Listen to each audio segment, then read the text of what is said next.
Shalom, que la paz de nuestro Padre Celestial sea con cada uno de ustedes. En esta ocasión vamos a estar hablando un poco sobre un midrash o un musar, como también se le conoce dentro de el lenguaje que se utiliza en la escritura. Esto mayormente, ¿verdad? Va a ser como una contestación, o si podría decir, más que una contestación, una colaboración, una explicación sobre una parábola que aparece en el capítulo 16 de Lucas, y es la parábola famosa de el rico y Lázaro. Esto es un tema o un mensaje que aparece dentro de uno de los evangelios. En este caso solamente aparece en un evangelio, en el evangelio de Lucas. Y de esta parábola pues se han sacado muchas interpretaciones, muchas deducciones, muchas doctrinas, mucho pensamiento que, como hemos venido recalcando en cada una de las enseñanzas o videos colaborativos, porque así mayormente me identifico como un colaborador de lo que es los siervos del Todopoderoso, que escoge en todas las épocas y en todo momento para hablar de lo que Él cree y sabe y entiende que la humanidad necesita escuchar, y para eso capacita y revela a sus siervos para que lleven el mensaje.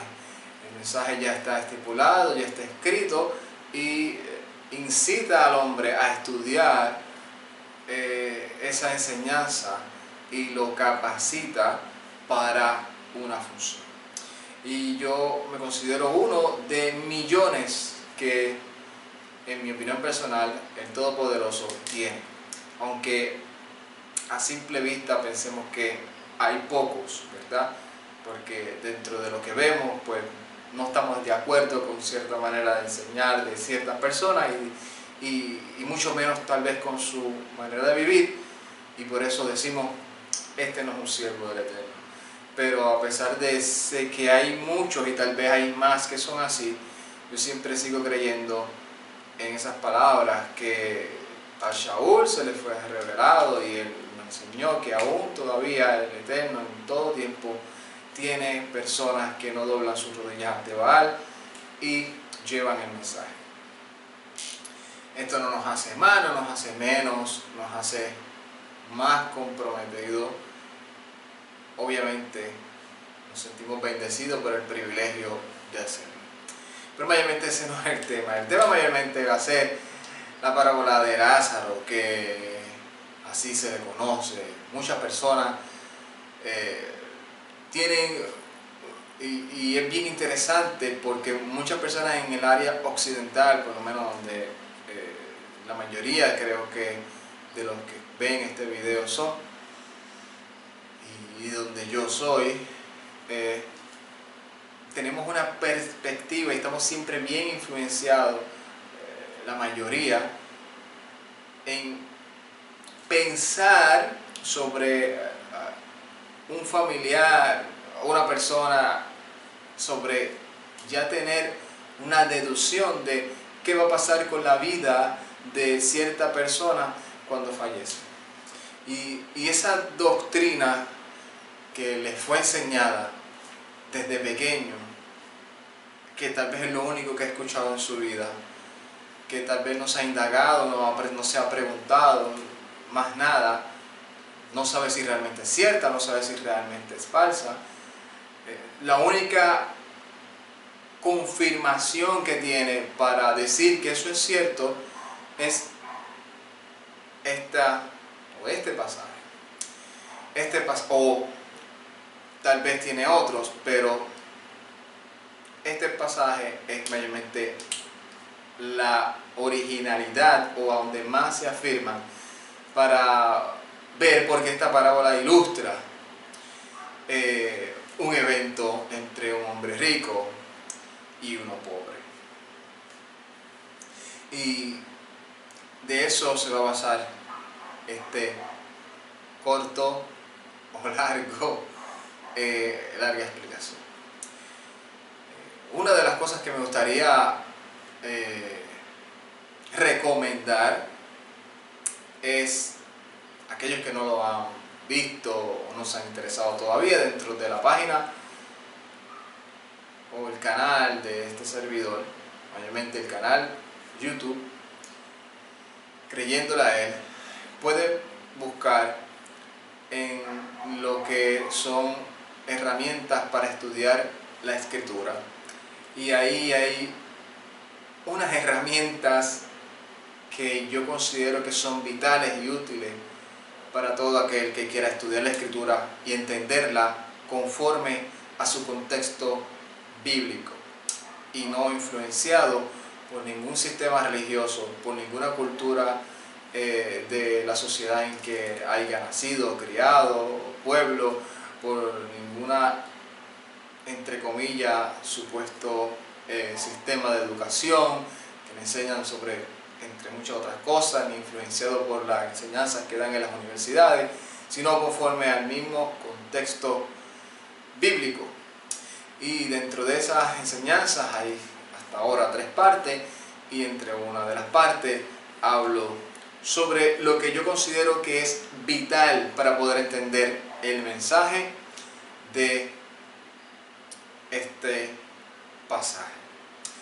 Vamos a leer primero el pasaje y luego vamos a estar hablando sobre lo que yo considero vital, y lo voy a compartir con ustedes para que juntos podamos analizarlo conforme a los argumentos que voy a traer, y usted va a decidir si cree o si realmente el argumento es válido y le ha ayudado a usted, le ha edificado para entender mejor el pasaje y también para entender mejor la vida.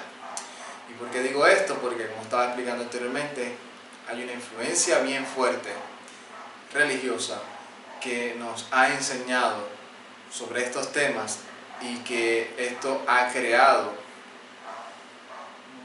muchos pensamientos que voy a estar hablando un poco más adelante. Pero vamos a hablarlo como dice la parábola que se le conoce como la parábola del hombre rico y Lázaro. Comienza en Lucas capítulo 16, verso 19. Esta parábola dice de la siguiente manera: había un hombre rico que se vestía de púrpura y de lino fino y hacía cada día banquete con esplendidez. Había también un mendigo llamado Lázaro, que estaba echado a la puerta de aquel lleno de llagas, y ansiaba saciarse de las migajas que caían de la mesa del rico, y aún los perros venían y le lamían las llagas. Aconteció que murió el mendigo y fue llevado por los malajim al seno de Abraham. Y murió también el rico y fue sepultado. Y fue sepultado. Y en el Hades alzó sus ojos, estando en tormento, y vio de lejos a Abraham y a Lázaro en su seno. Entonces él, dando voces, dijo: Padre Abraham, ten misericordia de mí, y envía a Lázaro para que moje la punta de su dedo en agua y refresque mi lengua. Pero Abraham, porque estoy atormentado en llama. Padre Abraham le dijo: Hijo, acuérdate que recibiste tus bienes en tu vida, y Lázaro también males. pero ahora éste es consolado aquí y tú atormentado. Además de esto, además de todo esto, hay una gran cima que está puesta entre nosotros y ustedes, de manera que los que quieren pasar de aquí a ustedes no pueden, ni de allá para acá. Entonces le dijo: pues te ruego, pues Padre, que le envíes a la casa de mi padre, porque tengo 5 hermanos, para que les testifique, a fin de que no vengan ellos también a este lugar de tormento. Y Abraham les dijo: a Moshe y a los profetas tienen, óiganlos. Él entonces le dijo: no, padre Abraham, pero si alguno fuere de ellos de entre los muertos, se arrepentirá. Mas Abraham le dijo: si no oyen a Moshe y a los profetas, tampoco se persuadirán, si alguno se levantare de los muertos.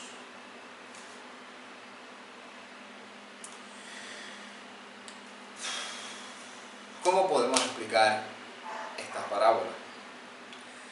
Para los que han estudiado y analizado los términos bíblicos, también tal vez se les va a hacer súper fácil. Para aquellos que han estudiado y analizado los temas de herramientas para estudiar la escritura y lo han entendido y lo han aplicado, también se les va a hacer fácil esto. O tal vez no, todo dependiendo la retención de cada persona y la voluntad del Creador para que esa persona pueda entender. Para esto vamos a hablar un poquito sobre lo que nosotros estoy hablando como si las personas que me estuviesen escuchando desconocieran de lo que voy a hablar. Nosotros desconocemos lo que es el lenguaje bíblico en muchas ocasiones, muchas personas, y lo que es el término de las enseñanzas de nuestro Mesías Yeshua, que también es bien parecida a lo de los profetas.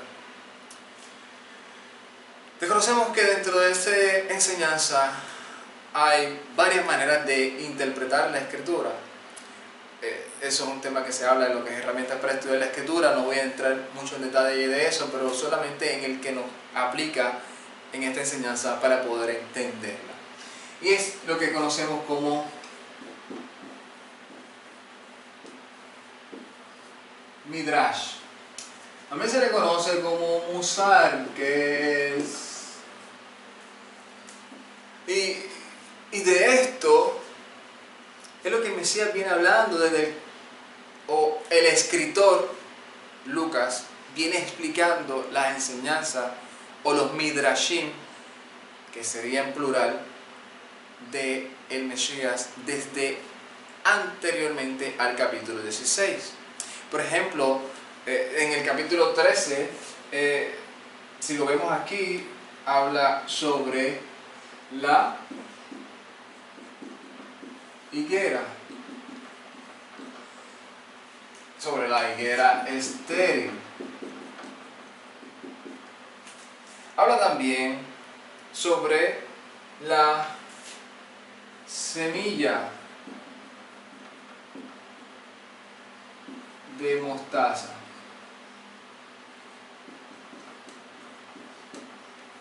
Habla sobre la puerta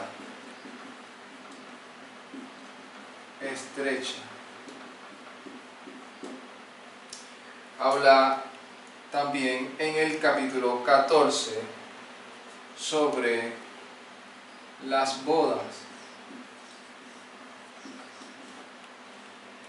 Habla también sobre la gran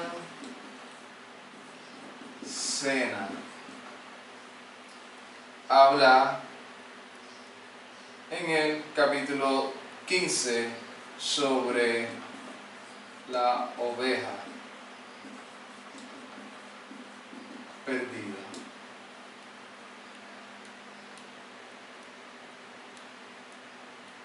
Habla sobre la moneda.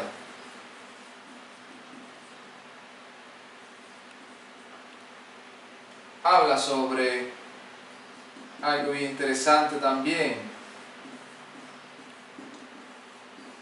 Así se le conoce. No es que realmente está hablando y está diciendo que esto es un hijo pródigo. Es que lo estoy escribiendo de la manera en la cual nosotros lo conocemos. Y habla en el 16 sobre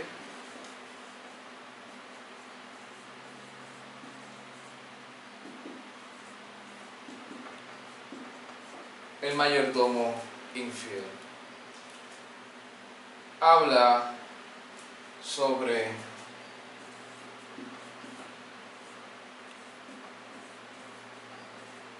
Lázaro, sobre el rico y Lázaro. Y es aquí donde mayormente nos vamos a enfocar. Pero traigo esto porque todo esto es Midrashim, que también se le conoce como Musar. Tal vez para las personas que se pueden estar preguntando, ¿está bien? Midrashim, Musar, ¿qué significa? Porque nosotros lo conocemos como parábola, pero en sí no entendemos muy bien lo que es una parábola. Para que puedan entender algo o lo puedan entender mejor, esto se le conoce como cuento, pero no meramente un cuento, sino cuento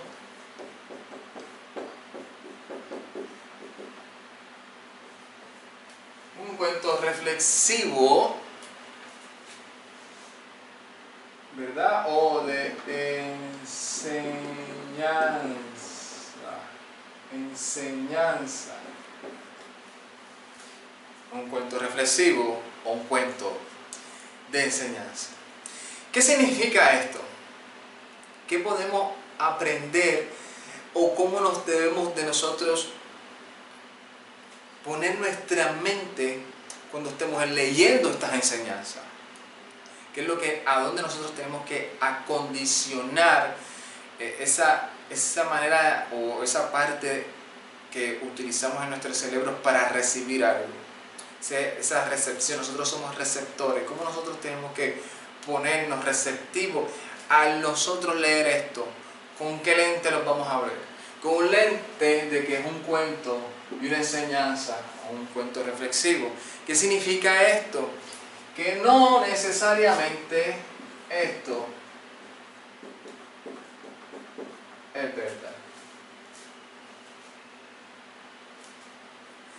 Y cuando digo que no necesariamente es verdad, a lo que me quiero referir es que no necesariamente es algo real o que estas historias son verdaderas, o sea, que no necesariamente lo que el Mesías está trayendo o una parábola o un midrash no es algo verídico. Yo creo que sería la palabra correcta.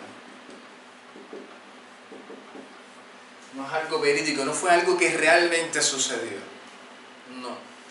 Un musar es un cuento que yo puedo, inclusive creo que yo he traído varios y los he subido también al canal. Es un cuento, una leyenda que el maestro o el rabí, en este caso el Mesías, pudo haber traído como una relación de vida con un propósito que es hacer a la persona reflexionar sobre la enseñanza que trae ese cuento. O esa, en este caso, el lenguaje que lo conocemos, esta parábola. Y aquí quiero llegar con esto.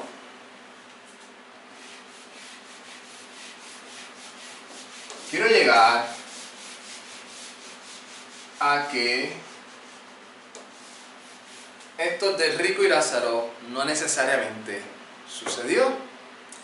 Y no lo que no necesariamente sucedió, es que no sucedió. Y no sucedió, pero sí quiere llevarte a una enseñanza. Y estas que estuvimos escribiendo aquí, la moneda perdida, la higuera estéril, el siervo o el mayordomo infiel, entre las otras que el hijo pródigo, como le llaman, solamente están trayendo a una enseñanza, y casi todas, no todas, pero casi todas están llevando a una sola enseñanza, que es algo natural dentro, o era algo natural dentro, y hasta el día de hoy algo natural de la persona que enseña, y que el Mesías lo aplicaba perfectamente, y es la repetición. Y también considerando que el Mesías no siempre estaba hablando con las mismas personas, o sea, podía estar hablando con un grupo de fariseos o con un grupo de personas que le estaban preguntando o haciendo, o él estaba compartiendo, y les traía una parábola sobre una enseñanza. Luego se encontraba más adelante con otro grupo y le traía otro cuento, pero con el fin de la misma enseñanza. Y cuando digo que no todas, porque por ejemplo la de el hijo pródigo, como le llaman, pródigo, no es la misma enseñanza a la cual se refiere el rico y Lázaro. Porque aquí está hablando sobre juicio, y aquí está hablando sobre perdón. La mayoría de las parábolas del Mesías se están refiriendo al juicio final, y extrayendo una enseñanza a los oyentes a que se preparen para que no les sea tarde. Y de eso se trata la enseñanza de rico y Lázaro. Esta mayormente se trata del perdón dentro del sistema que nosotros estamos acostumbrados, o por lo menos yo estuve acostumbrado. La enseñanza era: tú, después que hiciste muchas cosas, tienes la oportunidad de arrepentirte porque el Padre está esperando tu regreso. Y en parte tiene un parte de aplicación, pero cuando el Mesías está hablando de esta enseñanza no se está refiriendo a eso. Se está refiriendo a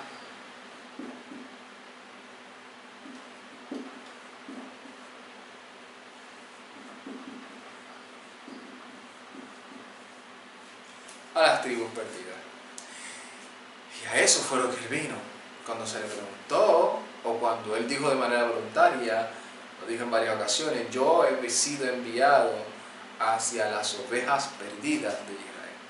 Y de eso se trata la parábola, de ese padre, que esas ovejas que estaban perdidas se perdieron porque ellas quisieron irse. Sin embargo, el Padre, simbolizando al Padre Celestial o al Mesías, que es por el medio por el cual el Padre nos salva, está siempre esperando el regreso, o siempre estuvo esperando el regreso de esa oveja perdida. Y conforme al sistema cultural de cómo veía ese supuesto hermano mayor, que se representa a Judá, que de una u otra manera veía esas tribus perdidas como que ya no tenían esperanza, y él le está trayendo la enseñanza de que hay esperanza, y no solamente hay esperanza, sino que la actitud de esas ovejas perdidas está demostrando que realmente son merecedores de un perdón aún mejor o aún más que el de su hermano, que se cree orgulloso por lo que dice o cree que ha logrado. Eso mayormente también es parecido a la otra parábola de que yo envié primero a uno y dijo que iba a ir pero no fue, y después dijo el otro que no fue pero terminó yendo. ¿Cuál de los dos hizo la voluntad? Es más o menos lo mismo.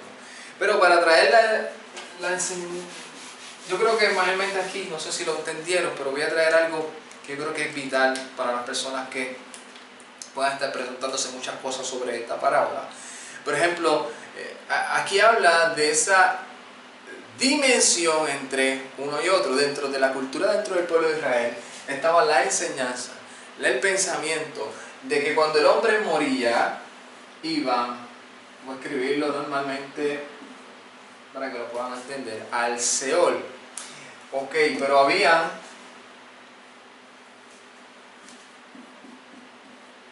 dos clases de Seol. Uno que estaba arriba y otro más abajo.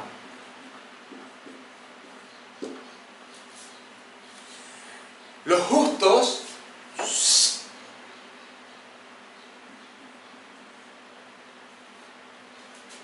los injustos. Ahí. Abajo. Ahora, dentro de ese es un pensamiento que había de ellos. Por eso, y ese es el lenguaje escritural, por eso cuando moría uno de los patriarcas, Moshe o Aarón, se le decía antes de morir: prepara tu casa porque te vas a ir a reunir a tu pueblo. El pueblo que el Eterno escogió o que el Eterno estableció como los justos, a ese pueblo le llama mi pueblo. A los otros no les llama mi pueblo, pero sin embargo, si ven interesante, este injusto, que es una de las enseñanzas del Mesías, para aquellos que se creían grandes y que creían que porque tenían a Abraham por padre, ya tenían su lugar aquí seguro. Por eso es que en la parábola aparece que ese hombre rico le llama a Abraham padre, Abraham. Y Abraham le llama hijo. O sea, le está diciendo: tú, no me importa si eres israelita, no me importa de qué tribu viniste, fuiste injusto en tu vida, lamentablemente eres culpable. Ahora, aquí se habla de que este hombre está sufriendo. Esto es un término que la enseñanza de la Escritura enseña, pero no es correcto. Es un término que usa el Mesías para referirse a la culpabilidad de la persona. Esto también se le conoce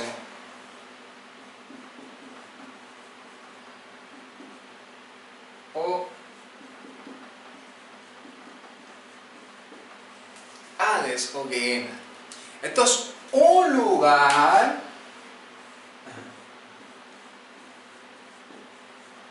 situado en los bajos de Jerusalén.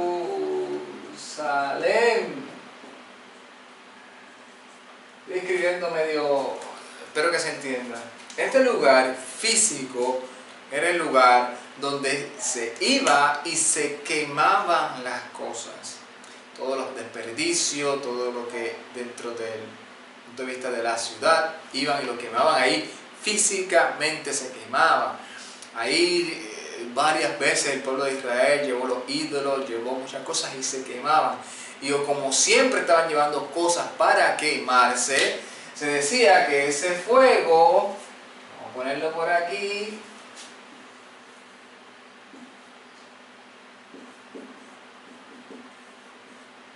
nunca se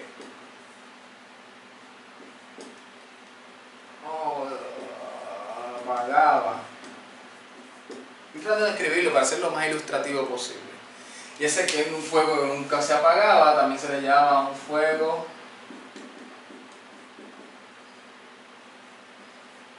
eterno, pero no necesariamente es que era un fuego eterno, de que yo llevaba, por ejemplo, mi desperdicio y lo llevaba a quemar ahí y ese se quemaba y se estaba quemando y estaba sufriendo toda la eternidad. Era una palabra que se empezó a utilizar para referirse a ese lugar y lo que pasaba en ese lugar, y que aún dentro del la escritura, del término bíblico, utilizaban esas palabras que se llaman palabras alegóricas.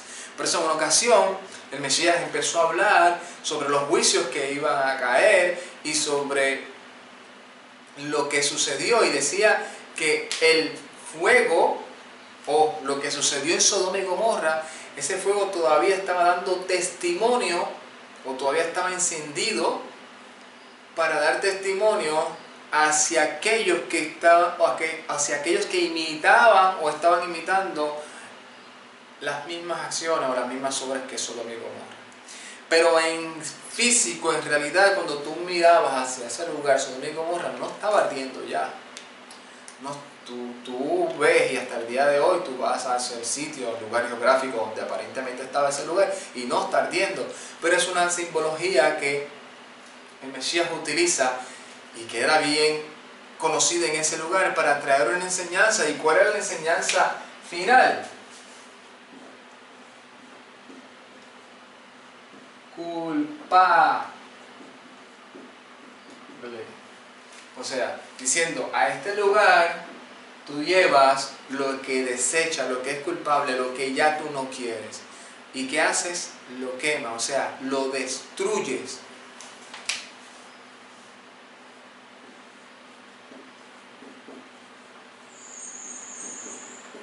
Lo destruyes. Y como llevas eso a ese lugar y lo destruyes, pues eso es lo que el Mesías utilizó para referirse al que iba a ser o tenía un estilo de vida injusto y pensaba que porque era hijo de Abraham, en el día final él iba a ser recompensado, y relata como una visión de lo que pasa con aquel que es injusto, y le está diciendo la enseñanza: no creas que él va a ir para el seno de Abraham, él va a ir para aquellos que son culpables. Ahora, otra de las doctrinas y enseñanzas que se relata es: esta persona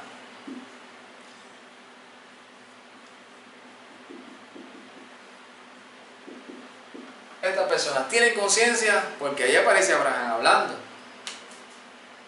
Abraham está hablando, Lázaro está ahí, está hablando inclusive con aquel que es injusto, está hablando con el que es justo, y están hablando como si se estuviesen tomando un café. A pesar de que este hombre aparentemente dice que está siendo torturado, se está quemando en ese lugar. Es bien interesante porque aún personas creen y dicen que la persona cuando muere todavía tiene esa conciencia de saber realmente lo que está pasando a su alrededor. Cuando leemos inclusive, voy a ir borrando para explicar un poquito más, cuando hablamos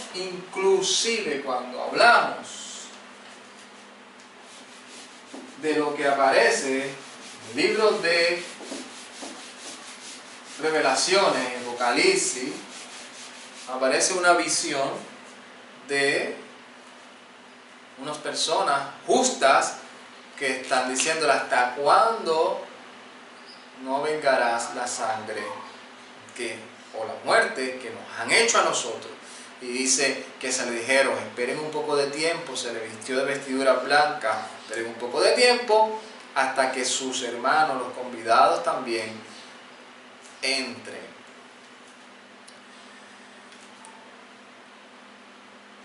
Ahí aplicamos ¿qué? Lo mismo que aplicamos en la parábola. Concientizar qué estamos leyendo y lo que el autor está trayendo, cómo lo está trayendo, y de esa manera yo lo aplico, lo entiendo y lo interpreto. Si vemos lo que dice ahí, tenemos que ver cómo se llama el libro y qué es lo que está relatando el autor. Y el autor está relatando visiones. Está relatando visiones pasadas antes de él, visiones presentes, lo que está viendo, lo que está viviendo, lo que está analizando, lo que está pasando en su vida y en la vida de los seguidores del Mesías, y visiones hacia el futuro. pero son visiones. Y aquellos que han leído o han estudiado un poco la Escritura o han visto el video, los estudios de herramientas para estudiar la Escritura, sabemos que una de las cosas que nosotros explicamos ahí es cómo es la regla que el Eterno estableció para hablarle o revelársele al ser humano. Y él lo explica en la misma Escritura, no tenemos que inventarlo. Lo dice, por sueño, por visiones. Y cuando el hombre duerme.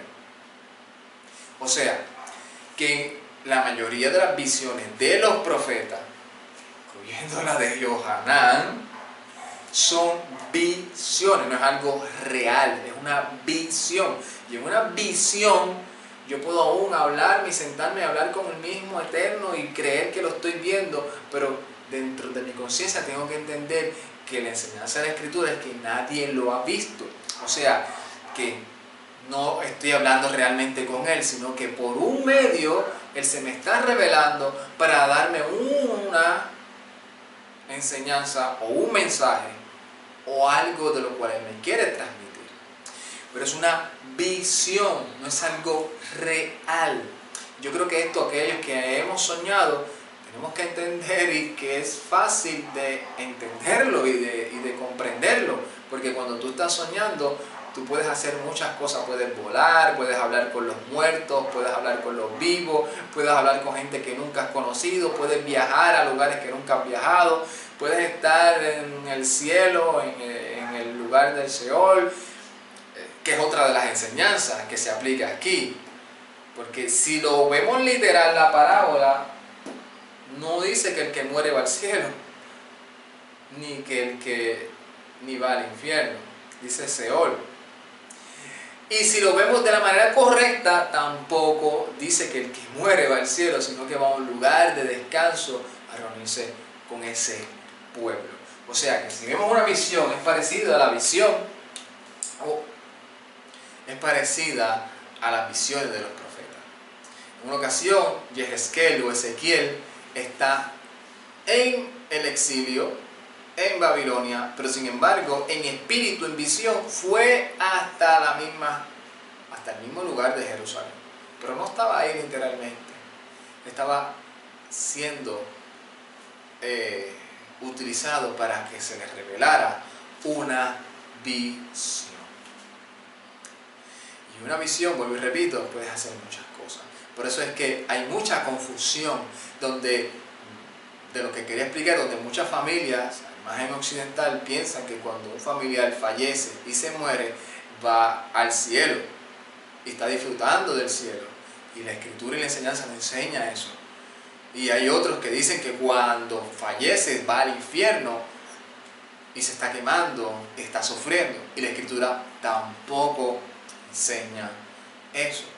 Enseña es que el que muere, que nada sabe, que el que muere, como dijo el Mesías, no muere si está realmente o ha sido justificado, sino que está descansando, sino que está durmiendo. ¿Para qué? Para que en el día final se levante, unos para resurrección, para vida eterna, y otros para condenación o culpabilidad eterna, que en pocas palabras para destrucción, para no entrar en el reino de Mesías, que es el que nosotros anhelamos y deseamos estar en el lugar que Él ya nos mencionó. O sea, que entendiendo estas cosas podemos entender muchas cosas. En una ocasión alguien me preguntó y me dijo, pero es que el Mesías habló ¿con quién? ¿Con quién habló el Mesías? Con Moshe y Elías. Y el Mesías habló con Moshe y Elías, pero hay una enseñanza de la Escritura de que tú no debes hablar con los muertos. Pero si nosotros leemos, dice el Mesías, luego de que hace eso, empieza diciendo que el Mesías se transfiguró delante de ellos. Ellos empiezan a decir varias cosas, luego termina eso, y cuando el Mesías se les acerca, que van a bajar, porque estaban en un lugar ascendiente, Mesías estaba orando, que prácticamente lo hacía de manera de costumbre, rutinaria, antes de bajar, le dice a aquellos tres que él llevó aparte, les dice, no digan que, no digan esta visión hasta que el Hijo del Hombre sea levantado. O sea que lo que vio Kefa, Johanán y creo que el otro era Jacob, no fue algo real, fue una visión que Mesías quiso, ¿verdad?, por medio del propósito del Mesías y del Padre, para que esas personas, específicamente esos tres, vieran esa visión y entendieran lo que dentro de la visión escucharon. ¿Y qué fue lo que escucharon dentro de la visión? Este es mi hijo, a él escuchen. La necesidad por la cual sucedió eso no es realmente lo que quiero explicar en esta enseñanza, porque si no nos vamos a ir a cambiar un poco más de los temas. Pero lo que quiero traer es la enseñanza sobre la parábola de rico y Lázaro y las doctrinas y las ramas que se han sacado de esa parábola. O sea que cuando leemos una parábola, inclusive la de rico y Lázaro, que es la que estamos viendo ahora, tenemos que entender que no es algo que realmente sucedió. Y que lo que te está diciendo no es a lo que realmente te tienes que enfocar, sino en la enseñanza. Vamos a escribirlo aquí.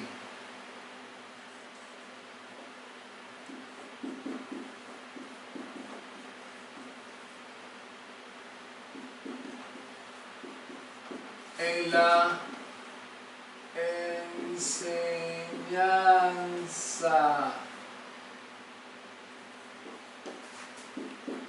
y no en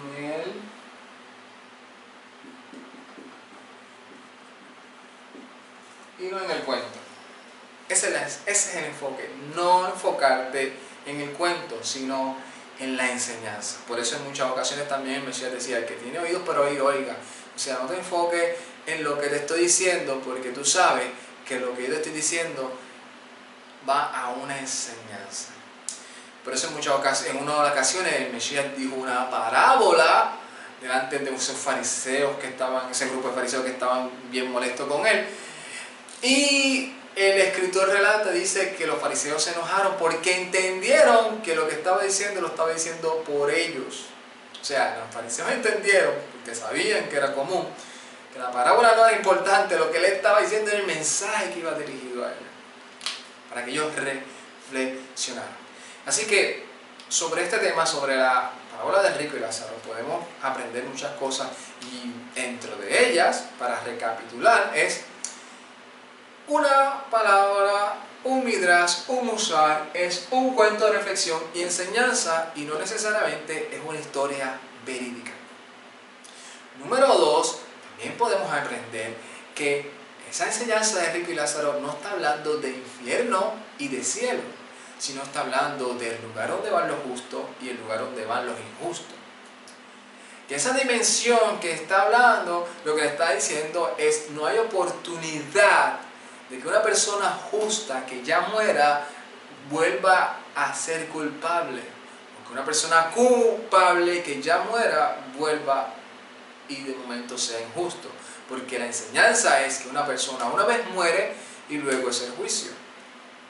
O sea que dentro del término bíblico de la Escritura aún nos enseña que la Escritura es fiel, o el que escribió es tan fiel a la palabra del Eterno, lo que el Eterno le reveló a Moshe desde el principio, que nos está diciendo que el Eterno te está diciendo, yo soy justo, yo no voy a poner a un culpable como inocente, ni a un inocente como culpable. O sea, una persona que fallece, yo no lo voy a meter en un lugar de tormento a que esté sufriendo para después yo enjuiciarlo. Porque aún dentro de los términos legales de la sociedad común, hay un refrán y algo en que se amparan todos los que son acusados, que dicen, yo soy inocente hasta que se me demuestre lo contrario.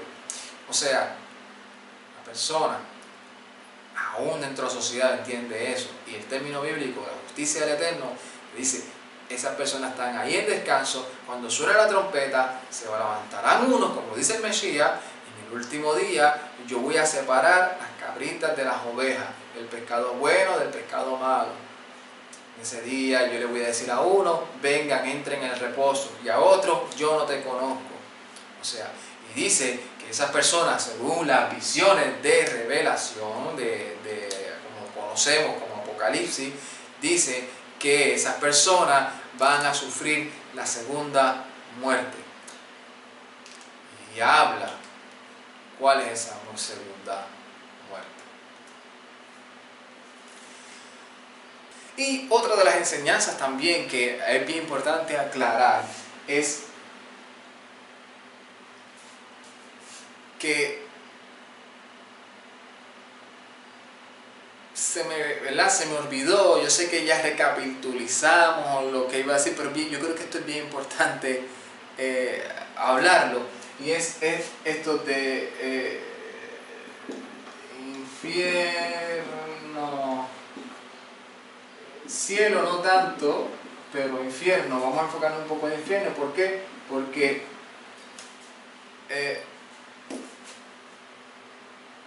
esto viene de una influencia, vamos a poner la palabra general, viene de una influencia pagana, lo que habla sobre lo que es infierno.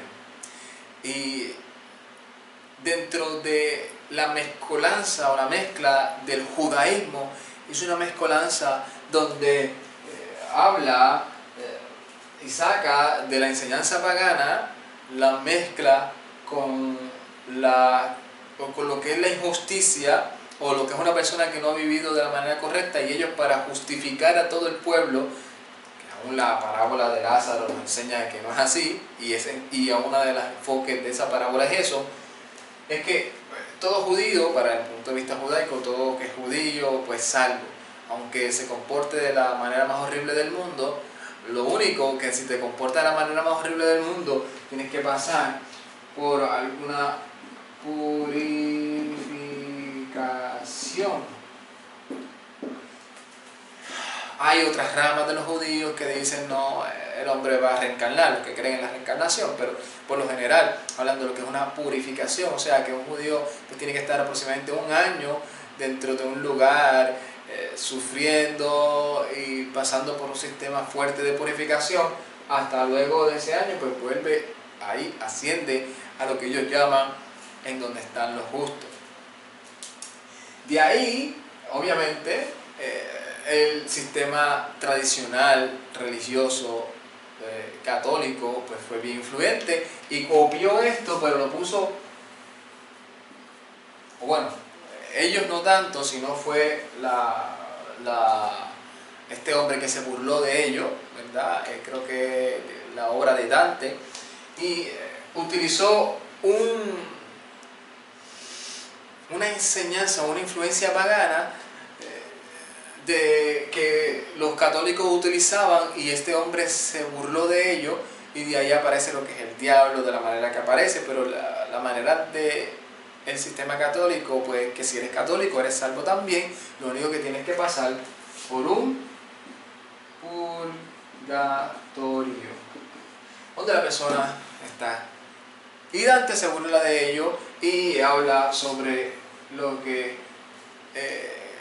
esa influencia de los paganos que trajeron, que decían que un hombre que era declarado culpable iba a un lugar de tormento donde los dioses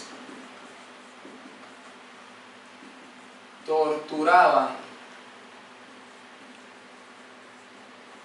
al culpable. Y esto se le conoce, que si no me equivoco, como el Tártaro. Y ahí es donde aparece eso de esas personas, ilustraciones de esas personas metidas como en un cajón de fuego, sufriendo, y como que unas personas dándole con una puya y torturándolo. Y es una influencia pagana de los dioses, podría decir greco-romanos, romanos, que vienen de muchos lugares. De ahí, obviamente, vamos a poner aquí católico, aquí y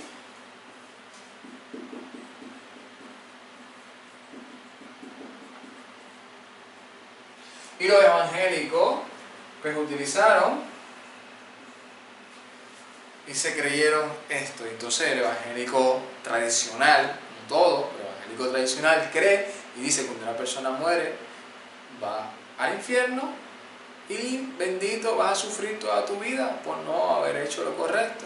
Una persona que es salva va al cielo donde está con el Padre, con el Hijo, con los ángeles, alabando, y todo es brillo, todo es alegría, mientras el otro está sufriendo.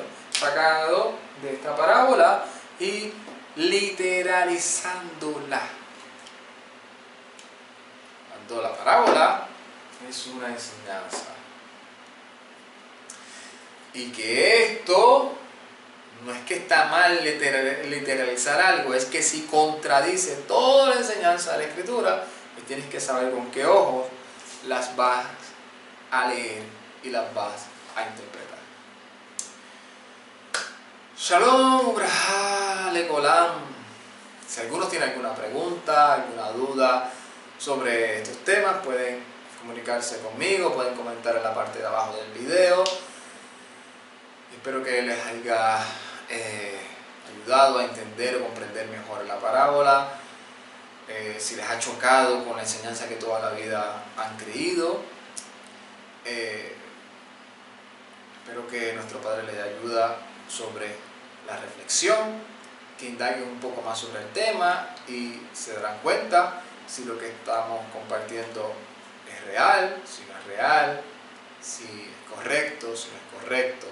Siempre estamos dispuestos a ayudar, a escuchar y a ser buenos, se podría decir, receptores, ¿verdad? Escuchamos las sugerencias, las filtramos por el conocimiento de la Escritura, si son verdaderas, las aplicamos a nuestra vida. Y ese es mi anhelo y mi deseo para la vida de todos ustedes. Así que, Shalom, Ubrajá, Legolam. Ahora sí, paz y bendiciones a cada uno de ustedes. Ay,